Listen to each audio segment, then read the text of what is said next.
Fractional beats. Junior Ngwatso, pick up Sikapi, SB, pick up Ngwatso man, pick up AK. Abafari kundiwona, ndine motokari vanokonda kundiwona, nechikochikari panikatu, vakaisa churi vachida kuti ndisaite mari.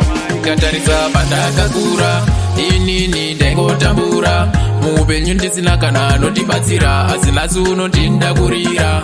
Ndikatarisa pandakakura, inini ndaingotambura, muupenyu ndisina kana anondibatsira, asi nhasi uno ndindakurira. Famba vachidaidzira, chipo changu vainditsikirira, vaisada kundiona ende chibudirira, vaingoda kundiona ndakasaririra. Upenyu hwangu vakakanda muhari, vachishuwa kuti ndisaite mari, ndikabudirira ayo havafari, vaisada kuti ndigoita mbiri. Ndikatarisa pandakakura, inini ndaingotambura, muupenyu ndisina kana anondibatsira, asi nhasi uno ndindakurira. Ndikatarisa pandakakura, inini ndaingotambura, muupenyu ndisina kana anondibatsira, asi nhasi uno ndindakurira. Havafari kundiona ndine motokari, vanongoda kundiona nechikochikari panikatu, vakaisa churi vachida kuti ndisaite mari, kana kunzwa kuti ndaenda miri, kana kunzwa kuti ndaita mbiri. Chakanaka kwandiri havafari, muupenyu hwangu ndongotenda kuna Mwari.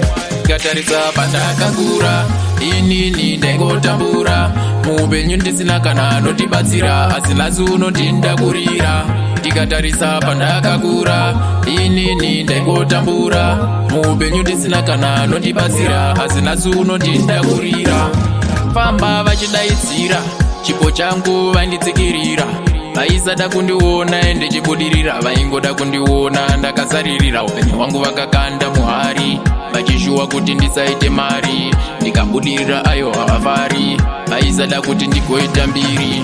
Ndikatarisa pandakakura, inini ndaingotambura, muupenyu ndisina kana anondibatsira, asi nhasi uno ndindakurira. Ndikatarisa pandakakura, inini ndaingotambura, muupenyu ndisina kana anondibatsira, asi nhasi uno ndindakurira. Havafari kundiona ndine motokari, vanongoda kundiona nechikochikari panikatu, vakaisa churi vachida kuti ndisaite mari, kana kunzwa kuti ndaenda miri, kana kunzwa kuti ndaita mbiri. Chakanaka kwandiri havafari, muupenyu hwangu ndongotenda kuna Mwari.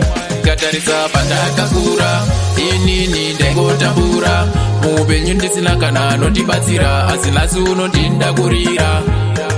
Pandakakura, ndaingotambura, anondibatsira, ndindakurira.